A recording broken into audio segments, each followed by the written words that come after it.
Din papasok yung quotient as Parakael rattles that three-pointer out.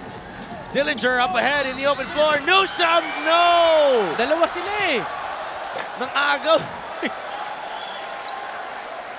What tremendous effort. I don't know who the foul will be given to. I think it will be Dillinger before everything happened. Tingnan natin ulit. Dillinger gets the bump from Wilson. And then, yeah, Hodge still go. Reminds me of that, yung sinag dunk nung Ellis tsaka Hodge din, di ba? Nung sabay din sila nun.